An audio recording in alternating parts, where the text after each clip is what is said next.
My friends of 7 years loved by Christ, we are very happy to be present to accompany you to ponder the Bible story of Noah and the flood.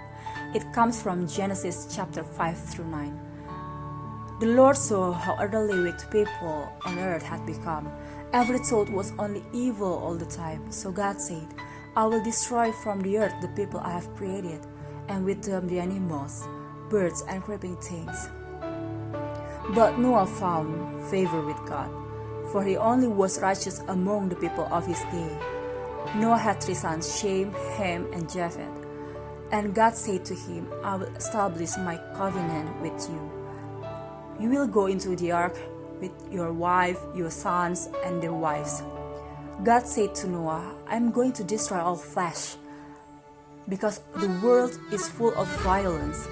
Build an ark of gopher wood, with rooms inside, 3 decks and a door. Cover it inside and out with pitch, and Noah did exactly as God commanded him. God also told Noah, take with you 7 pairs of all clean animals, the male and his mate, and a pair of the animals that are not clean, the male and his mate, and 7 pairs of the birds of the heavens also, male and female, to keep their offspring alive on the face of all the earth. So Noah and his family went into the ark because of the coming flood. And every land animal after its kind went with them, 2 by 2, male and female, just as God had commanded. And the Lord shut the door. Then the flood began. The fountains of deep broke open, and the windows of heaven were opened. Rain poured for 40 days and 40 nights. The waters rose until every high hill on the earth was covered. Everything that lives on land perished in the raging flood waters. The waters flooded the earth for 150 days, and God remembered Noah and the animals on the ark.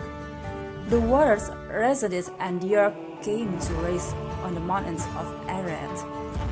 After sending out a raven, Noah sent out a dove to see if there was dry ground, but it came back having found nowhere to perch. After 7 days, Noah sent it back out, and it came back with a fresh olive leaf in its mouth, and Noah knew the ground was dry.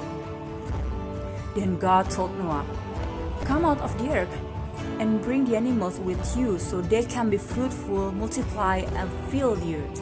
So Noah and his family came out with all the animals. Then Noah built an altar and offered burnt offerings to the Lord on it. And God said, never again will I curse the ground because of man or send a flood to destroy all living things, even though mankind's heart is evil from childhood. And God blessed Noah and his family, saying, be fruitful and increase in number, and fill the earth. Then he made his official covenant with Noah and with all the animals. God will never bring a flood to kill all living creatures and destroy the whole earth again. Then he gave them a sign for everyone to see this promise. He put a rainbow in the sky, and that's to remind us of the promise God made to Noah, the animals, and us today. So, whenever you see a rainbow, say a little prayer and thank God that He loves us and that He keeps His promises.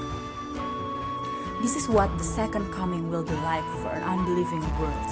It will be business as usual until the very day Jesus returns. Just as the pre-flood generation did not believe Noah, even so the world mocks the idea that Jesus is coming again. They call it a fairy tale because they don't believe it will really happen. Just as the flood brought sudden judgment to the world, the return of Christ will do the same. When the waters came, unbelievers were taken in sudden death, so that only Noah and his family were left. When Jesus returns to the earth, unbelievers will once again be taken in death and judgment, and only believers will be preserved by God. And just as the ark saved Noah, even so Jesus Christ is the ark of safety for those who believe in Him. Only those in the ark were saved. In the same way, outside of Christ, there is nothing but certain destruction. Just as God didn't prepare two arks, He doesn't have two plans of salvation. Some people reject Christ because they scoff at the notion that they need to be saved. Take care that what happened to Noah's generation doesn't happen to you. Come to the ark of salvation while there is time. Knock on the door of mercy while the door is open. One day the flood will come, and then what will you do? Let us pray. Lord Jesus, You are the only place of lasting safety. I pray for faith that quickly responds to Your call.